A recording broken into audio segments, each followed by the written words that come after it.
Hi,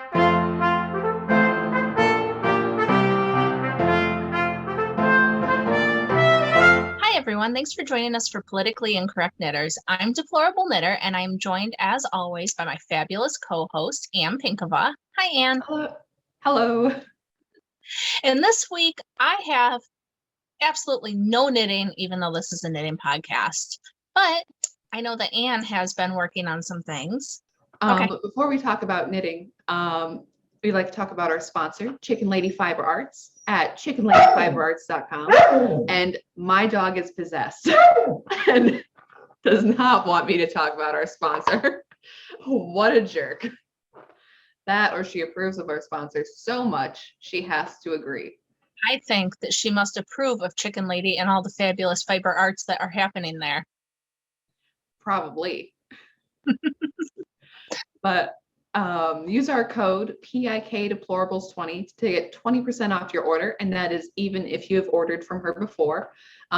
She has lots of fabulous collections. Reading them off, that she has a Misheard Lyrics collection of yarn, yarn based on colors from the 70s, 80s, and 90s, yarn inspired by Always Sunny, from Clue, Legend of Zelda, Matilda, Psych, ice cream colorways. She has lots of fun stuff. She does. So don't forget to use our code PIK Deplorables20 to get 20% off of your order. Even if you've used it before, you're eligible to use it again. So have at it. Happy knitting. Go wild. Little bit. I mentioned, okay, I feel as if every time that either of us, but me especially, declare anything about knitting, I don't like this, I like this, that then later I'm proven wrong. Oh, I don't like Stephen West shawls. Yeah, I love this shawl. I haven't finished it yet. I won't show that one today, but I'm working on that Stephen West, on the second of the same Rockefeller shawl. Or like, oh, you don't like fingering weight yarn, you did a fingering weight shawl. Yeah, that I don't like chunky yarn, and I don't want to do Christmas stockings. And what am I doing? Chunky yarn Christmas stockings. And let me tell you, this is a breeze. This is amazing. Yeah. It is so fast. Pretty good then. I know. Well, here, I have two of these bad boys. Nice. Yeah, they're looking good. Oh. I have to figure out how I'm going to do the tie at the top, because normally with a Christmas stocking, I do an I-cord, but there's not enough yarn here. So chain it. Now that you know how to crochet, chain it and fix it inside. Yeah, that's fun. But yeah, it with anything, it's much harder for me to, like, the first one, like, I took apart, like, I almost completed the whole thing and then took the whole thing apart and then up again, because I'm like, oh, well, I know how to make a stocking, I'll just go with it. And then, like, oh, the proportions are wrong. Or the heel, it's a wrap and turn heel, but normally that you do basically twice this amount, that I have all my wrap and turns, and then I didn't pick up individually going the other way. I just did one half of a heel is how it turned out. Okay. But yeah, I'm going to take the word on that, because I don't know. But if you had continued, it would obviously be like too big. Right. So makes sense. Yeah. And yeah, here, one second. That I have the third one going. But yeah, it's 6 of them total. I'm pretty excited. I'm very pleased with how quick it's going. And I also love how I'm not sure you can see the kind of difference in this maroon over here, but I love how, like, Hogwartsy the colors are. A little bit rustic and cute, but yeah, and yeah, very Christmassy. And I'm sitting here pondering, like, oh, well, I could always go back to Joann's and get more and make myself like a big chunky, like, patchwork looking quilt or something. And then I remind myself that that's crazy, and no, stop. Yeah. Not crazy, but it's like, I have other things to do. I can't. Yeah. There's no time for that. And the holidays are coming. So don't, like, put extra on your plate. You'll find enough projects that you need to do for gifts or whatever, that it's not going to be worth it. Yeah, definitely. But Cool. Yeah. Those are very nice. My hands have been not doing much knitting. I mentioned a couple episodes ago that I'm going to have some surgery. So I've been really trying to get my house in order because I may be laid up for a while. It's really hard to tell how it's going to go. So Right. I'm trying to just like make my life better so that when I can't vacuum or do things around my house, I'm not stressed out and people coming over to help don't have to like take care of my whole life. So I've been busy doing life stuff, school, the usual. So, but do you have any other knitting or is that all we have this week? Well, that is, I mean, You've made 2 stockings. It's not like you haven't done anything. So right. I did cast on another Hats for Sailors hat, but it's just like one row, so that doesn't matter. And I haven't really been finishing out the Rockefeller shawl yet. It's just the garter stitch kind of wings on it. So yeah. Yep. And if you are joining us for Hats for Sailors, those hats have to be shipped by November 12th. So make sure that if you're joining in on this, that you get them out in time. Make sure you don't forget to mail them because I'm that person. I always forget. So, Oh, briefly, international news. I mentioned a little bit about Poland that that we mentioned, or I mentioned a week or two ago that Poland, that their parliament passed a law saying that Polish law supersedes European Union law. And the European Union is not happy about that. And they are fining Poland 1.2 million euros a day for as long as that stands, which is exactly the type of horrible bullying tactics that you can expect from the EU. Yeah, so like if they're saying that we're superior to the EU, how is the fine going to motivate them to change their ways? Like if I think the EU is crap, then I'm just going to ignore you. I mean, how is it enforced? Like how, you know what I mean? Like, right. Okay, so you're fining me and yeah, and it's like, and you say suddenly I owe you money. So what part of that means I have to pay that money? Yeah. And you owe me money. Oh, dang. How much money? I don't know. It's because you said you hated chunky yarn and now every time you knit with it, you owe me money. Oh, crap. I definitely did not agree to this. But okay, no, so it's that out. yeah. But anyways, especially since the EU was first put out of, it's a common market. It's a trade deal with the legislator. It's like, oh yeah, it's nothing weird. And now we have our own army and we bully people who want to leave. So yeah, so we'll keep you updated. I would expect that Poland would leave. I don't know, because I mean, look at how hard the EU made it for England to leave. But yeah, so we'll keep an eye out for that because it's an interesting story, and don't fold Poland.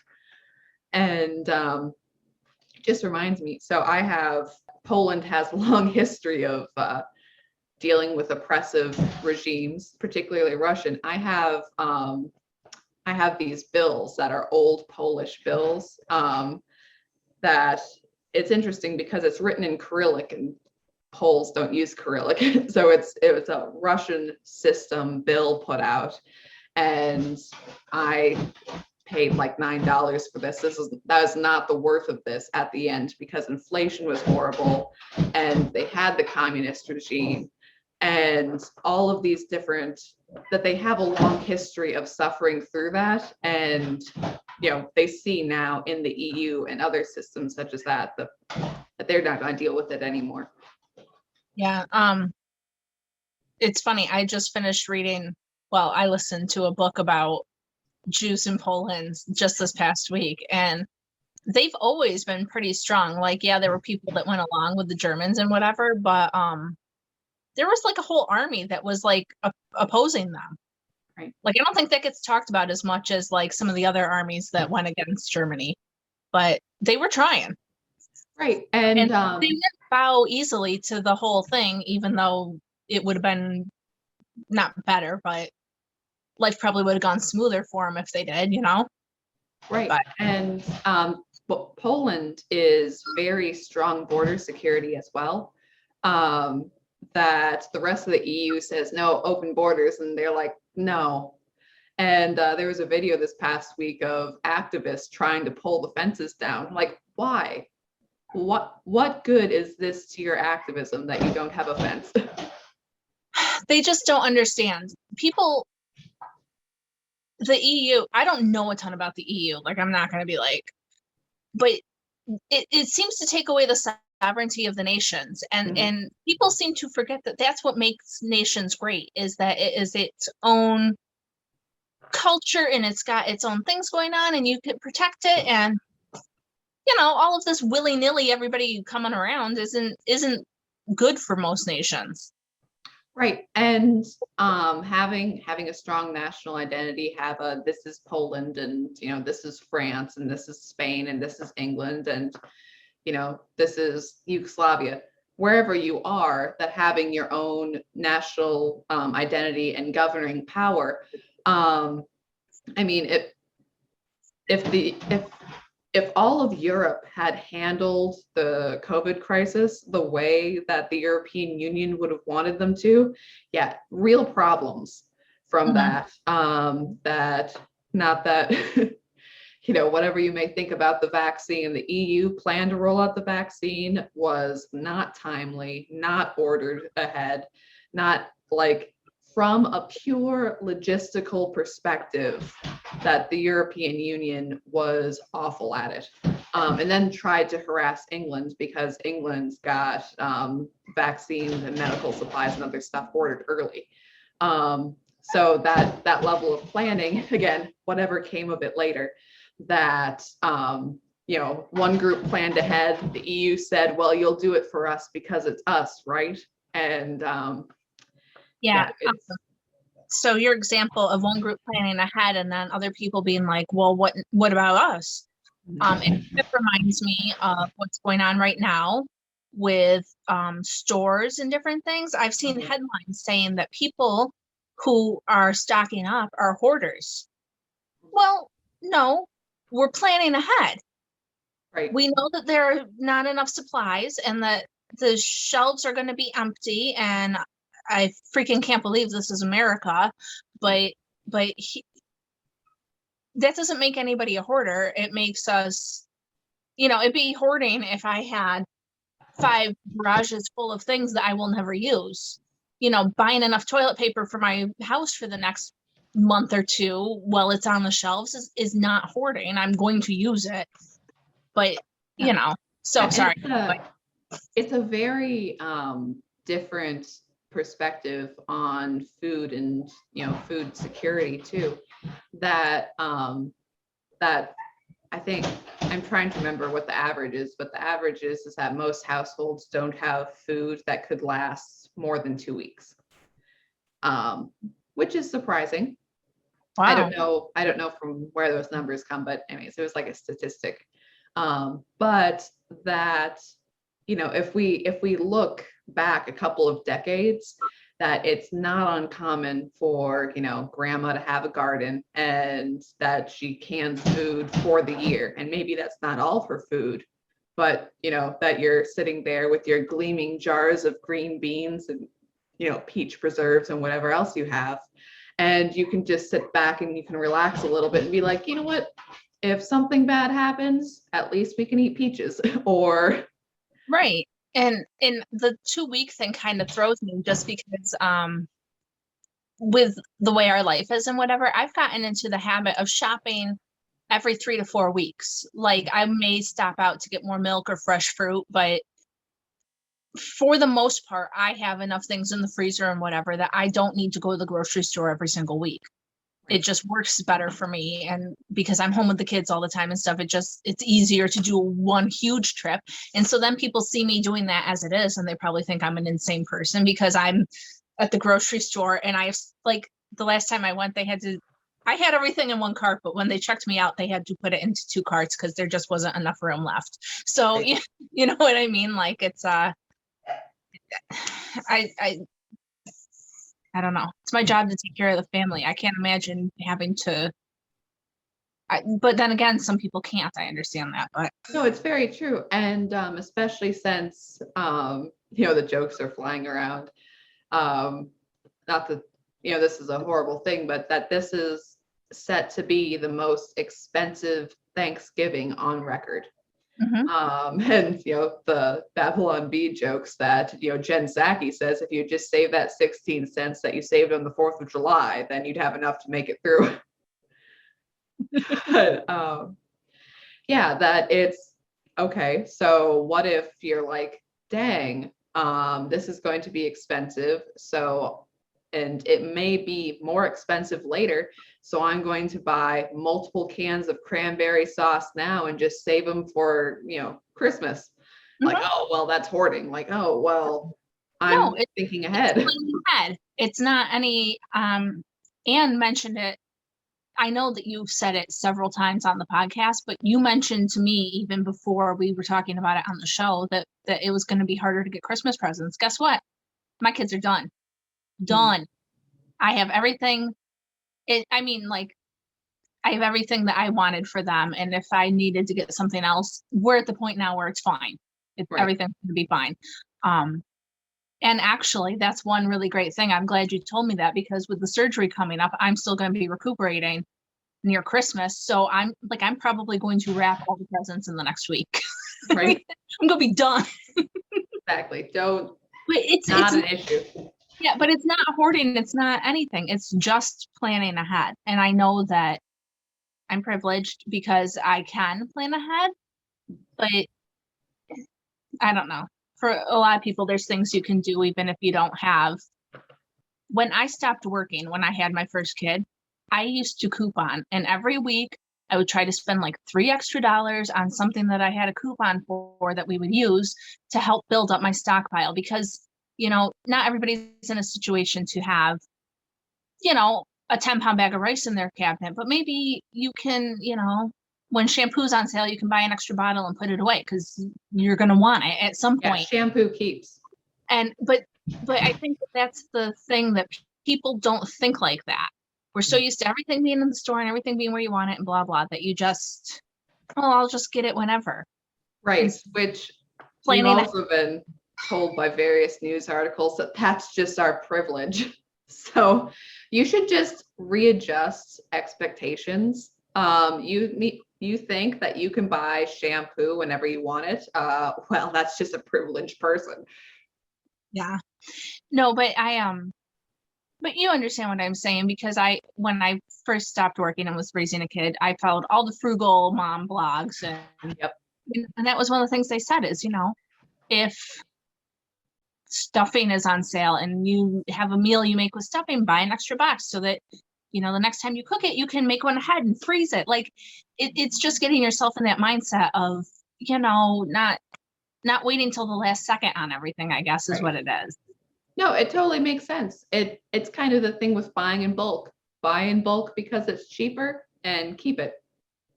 Yeah. It's not going to hurt anything. Mm-hmm.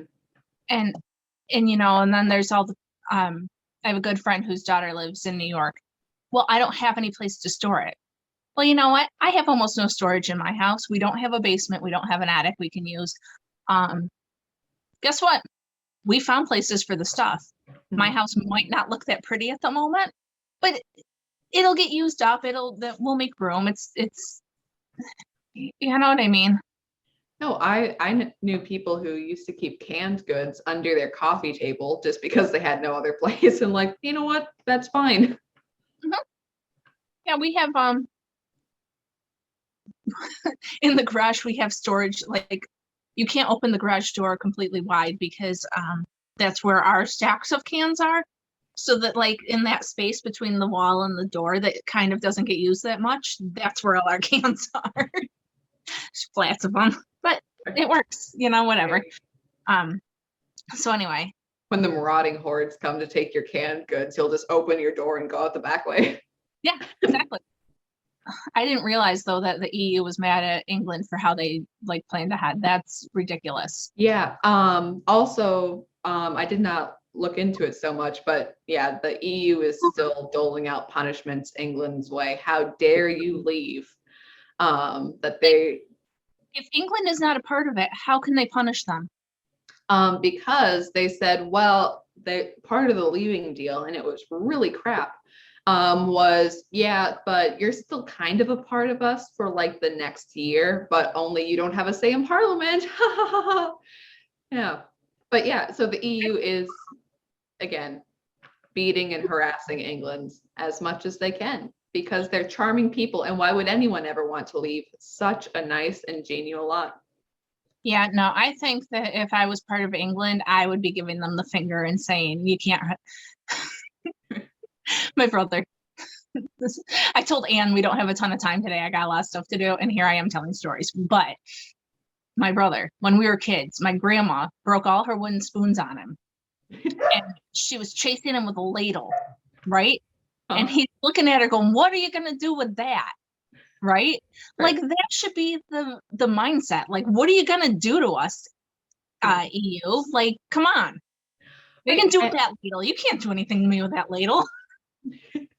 Yeah, and they've actually done polls in England now that, you know, after COVID and everything else, you know, like, okay, so how many people would have voted to leave the EU now? And it was like 75%. It was like, so glad we left.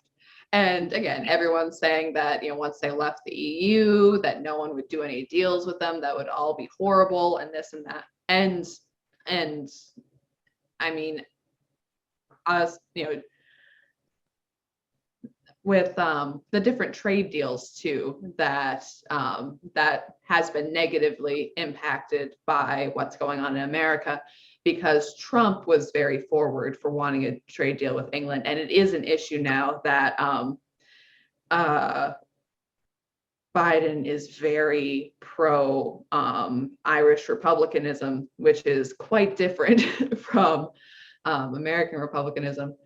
That he is very no trade deal with, or very little trade deal with England, or Biden said that England is going to be to the back of the queue, and that's what he said before they left the EU. And I think he said that in Obama's time, that England would be in the back of the queue, and which is interesting because Americans don't say back of the queue, they say back of the line. I think this was in Nigel Farage's video when Boris Johnson was here a couple weeks back, but that it was David Cameron who kind of pushed that and gave him the language. So, you know, Biden's been reading off of other people's note cards for a long, long time. Yeah, longer than we may have realized, I think. Yes. Well, I mean, when he was a senator, he was snagging speeches from Welshmen. So that is true. I mean, didn't he get out of his first presidential run because he plagiarized somebody's speech? Yes. Got on it. So I guess said he was the son of a coal miner. You mean he wasn't? No. Before or after he was growing up in Scranton?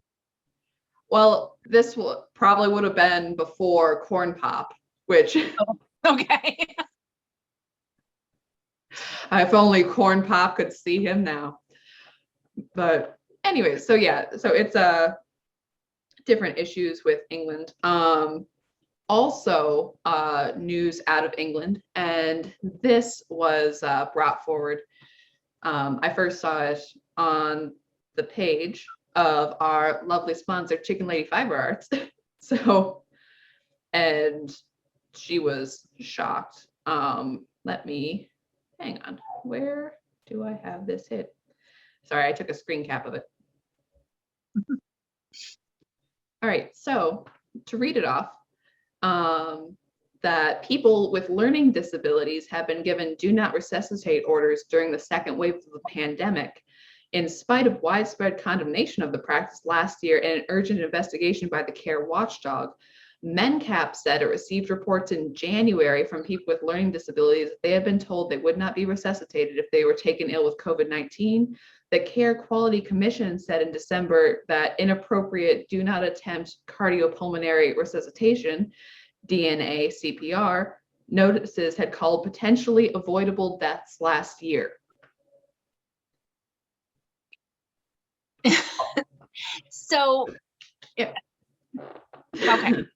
So what does my learning disability, my dyslexia, how does that make me ineligible for being resuscitated? Right. Well, we had heard. Okay, Sorry. we had heard last year that that same do not resuscitate order was given to nursing homes. That if grandma gets COVID, then I guess that's just it for her. We're not going to resuscitate her, which is horrible and shocking. But just okay, so you have grandma who is old, and then you have people with learning disabilities, and if both those classes of people are considered, then I think there's an in between there that probably have also got that order. But okay, so in a world where if America was also the NHS, and so glad it isn't, because it's evil and people still go out there and clap for the NHS or protect the NHS, and Church of England has NHS altar cloths that that seems completely inappropriate. Yeah, it is. And I mean, Fauci fanaticism is crazy enough. We'll talk about that in a second, but yeah. But okay, in a world where, let's say, we're all under the NHS now, and because after all, there were many people in America that were hot for Obamacare. So, let's say they got their wish. And let's say, and we're all sick with COVID. Let's say everybody I know, we're all deathly sick with COVID, which also didn't happen even close. But we're all deathly sick with COVID. The NHS just killed a lot of my friends. Right. Like in this hypothetical, like a lot of people I know are now dead if that was the case. Like, part of the reason I've always been against this national healthcare thing is because the reason I'm having surgery is because I have a genetic defect and I am prone to cancers. And so therefore my genes are bad. So once we get people in there saying, hey, making decisions about who's fit to live, well, I'm not. Because if you think about it, it costs a lot more money to keep me alive because I have to screen every year for certain kinds of cancer. And so therefore, if I'm in a bad way, get rid of me. Then you'll save all the money on my testing and things, Right. And it's pretty sick. And also it's like, oh, well, I wonder who was interested in, quote, cleansing the gene pool. Was it the good guys? Yeah, it's very confusing, but not that I'm saying I agree with any of it. But if it was going to be between somebody with a learning disability and somebody with defective genes, at least it would make a little bit more sense if you're like, yeah, no, you deplorable knitter, you're done. Yeah. Whereas you can't have trouble with reading comprehension, so therefore we're gonna get rid of you. It doesn't even. Yeah, it is that you're only valuable to society in quantifiable ways, that your life doesn't have value beyond what you can do for us, is super creepy. And I mean, this has also been a longstanding issue in Canada, that Laura Rosie Cohen, who she does a weekly article on Stein's website that she does Laura's links. She lives in Canada and she has a son who is severely disabled, and he needs dental work done. And they're saying year and a half, 2 years that your son's going to have to deal with this. And I mean, she's going to, she wrote that she's going to pitch a fit, but, and also that it's also you have Canadian healthcare, and it's like, oh, socialized healthcare, the tender mercies of the wicked are cruel. Don't you want everybody to get affordable healthcare? How are you evil? All of these evil insurance companies, you just want them to make money. It's like, look, insurance is a racket, but it is not close to the racket that is government running anything. Right. No, I don't trust government stuff at all, ever. What are you gonna,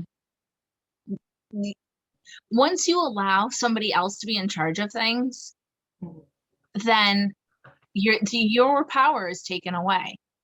But, I know insurance is a racket and whatever, but if we weren't giving free stuff to all the people that came over the border and everything, probably we could mitigate some of that. But anyway.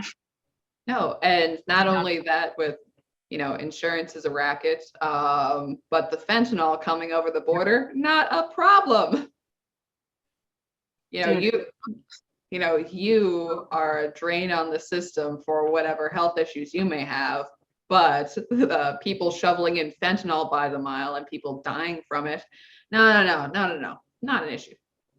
I still maintain that if they're going to carry Narcan and stuff, then, insulin should be free and I should still get medical care whether or not I'm vaccinated.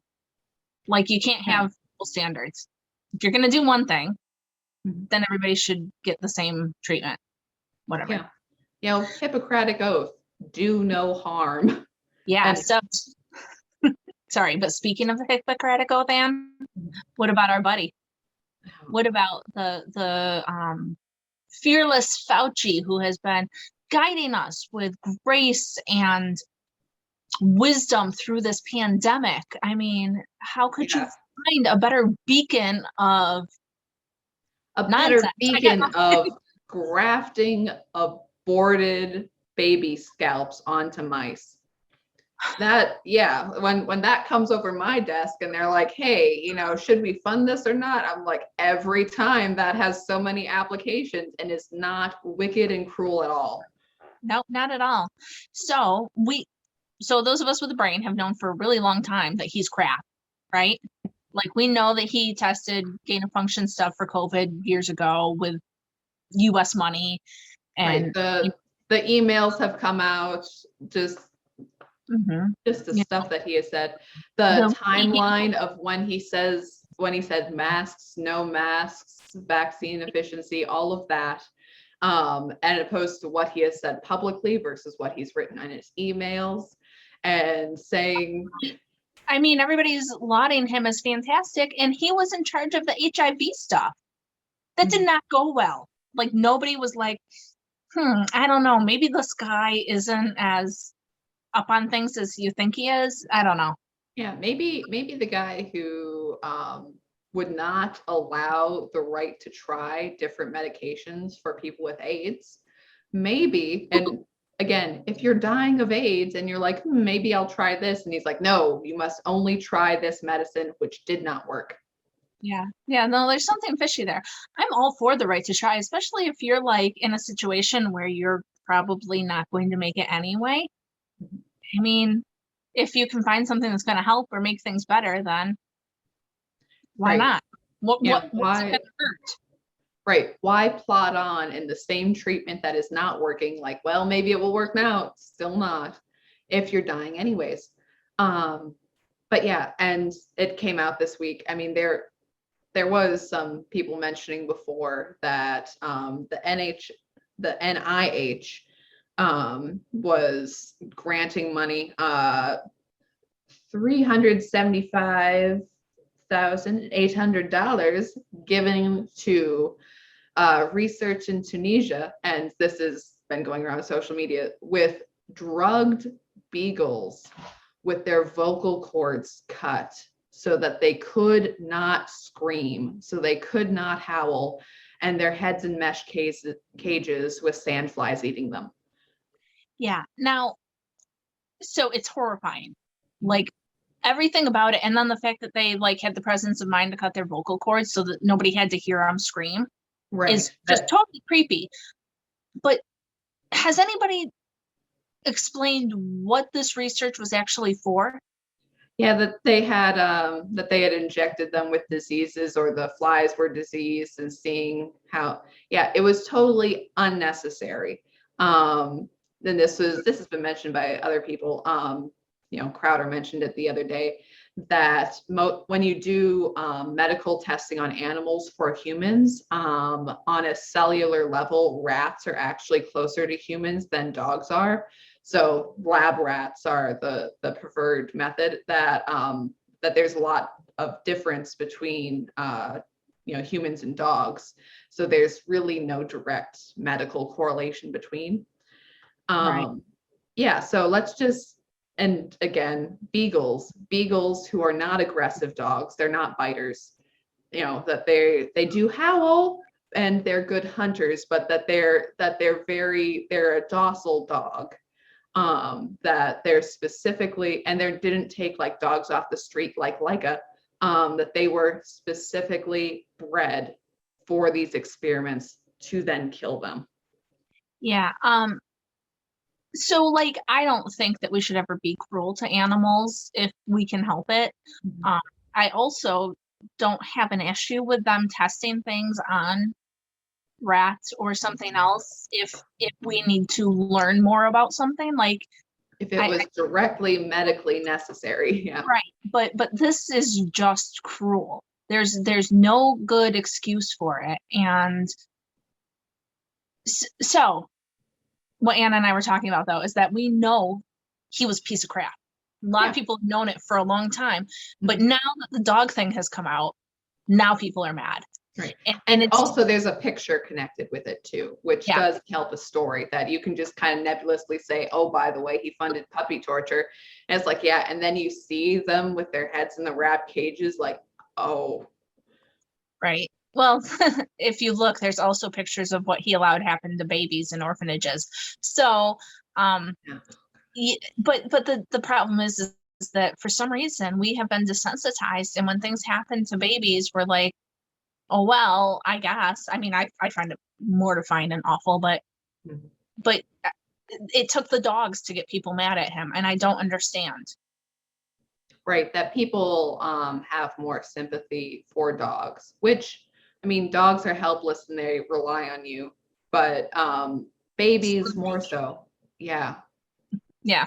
We have more sympathies for animals than we do our own children, in a sense. It's really, really, yeah. I'm gonna see if I haven't looked into it too much because it's really disturbing. Like I'm not gonna lie, but it just doesn't seem like there's any good reason that anybody would be doing that testing. And then the fact that he is all about funding it is really, has he said anything about it? I haven't heard anything. I've just heard he's out there talking about, if he deems for us to celebrate the holidays and, give your kids their fourth booster shot. That's another thing that FDA approves, vaccine for kids 5 to 11, and said that after all, we have to give the vaccine to find out how it works. Yeah, so I'm not. Because my kids are not having that crap. So I was talking to my friend. I had a really good friend visit yesterday, and she wore her mask the whole time she was in my house, which is fine. That's her prerogative. That's what makes her comfortable. But she was talking to me about her kids attending public school and how scared she is that they're going to get sick, and like how much she worries about them eating lunch because they all have to take their masks off and they're not 6 feet apart, and her husband won't eat inside of a restaurant. And, she's got a 10-year-old, and she's like, oh yeah, the 10-year-old's going to be getting their vaccine as soon as they can. And the 12-year-old's already gotten it. And I was trying to explain to her. So like, I used to participate in drug trials, right? And when I would go to the place that did the drug trials, I would sign a lot of paperwork. I would talk to a counselor about what may happen if I chose to get the shot. you know, when I got the shot, I would have to stay in the place for an hour to make sure that I was okay, that there was no immediate adverse reactions. I had to carry a card in my wallet so that if something happened to me, they could say, this is what I got. And when I did it, I took it on knowing the risk that I was taking on myself. Right. And so I'm not against drug trials, but I'm against drug trials being forced on our kids, especially because she and I are talking and she's like, well, why wouldn't you get the vaccine? Why don't you have it? And I'm trying to explain, like, as a person who's done drug trials, I know that there's risks, and I understand all the stuff that goes into this. And the fact that they're just like willy-nilly giving this to everybody and like ignoring the risks and things, it's terrifying to me. And also I know that you know, YouTube has issues, but the anecdotal but the stories that you are hearing from people who have had issues after the vaccine are not issues that are on the warning card. Okay, they're not the listed symptoms. And the amount of heart issues that is suddenly coming up in young people is especially concerning. Yep. But so you mentioned the issues, and actually when I get my shots, when I would do the studies, I would come home with a pamphlet, and every day for 2 weeks I would write down, like, I would have to take my temperature, I would have to measure the area where the shot was, I would have to write down, like, oh, did you have a headache, did you have a fever, did anything hurt, blah blah. And then there were like pages for like regular reactions, like, oh, I had a little bit of headache, my arm hurt, you know. And then there was like pages for like, you know, I got a migraine, I couldn't get out of bed, like, so because they're trying to figure out the scope of everything. And by the time I did one drug trial I was in the first round of human testing. So they had done the testing in the labs for however long, and then I was one of the first people to get it. And that one, I made a lot of money off of it because I was in the first round of human testing. They were like, here's was much higher. Because we think it's okay, and it was a risk I decided it was okay to take. But that's the biggest thing. Like, I have 2 kids. Why am I going to just give them this thing that nobody knows what it's going to do to them? When I was talking to my friend, I said, you know, I'm almost 40. I've had my kids, and the surgery I'm going to have, I'm not going to be able to have kids anymore, right?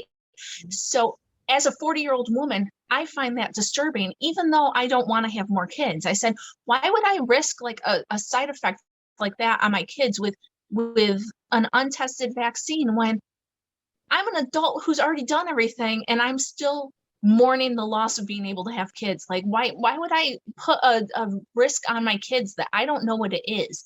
They could become sterile, they could have heart issues, they could have. My job is to take care of them and to make sure they are living their best life, and injecting them with experimental drugs that have not been studied is not part of that. Right. And government forcing me to is not acceptable. Right. And it's also the level of cognitive dissonance that you have. On one hand, you're like, oh, kids must have the vaccine. On the other hand, adults must have their 3rd and 4th and 5th boosters. It's like, well, why is that? Because it wears off after a bit. What is the rate of, you know, kids getting severely ill with COVID? Sorry. Oh yeah, and the rate of kids getting severely ill with COVID is 0.2%. It is the lowest thing on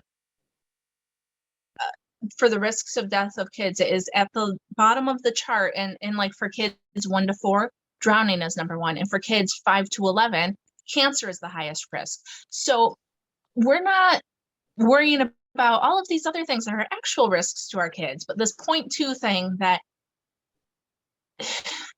it just kills me. It just does. And there's no rhyme or reason to it. It's just because they want to.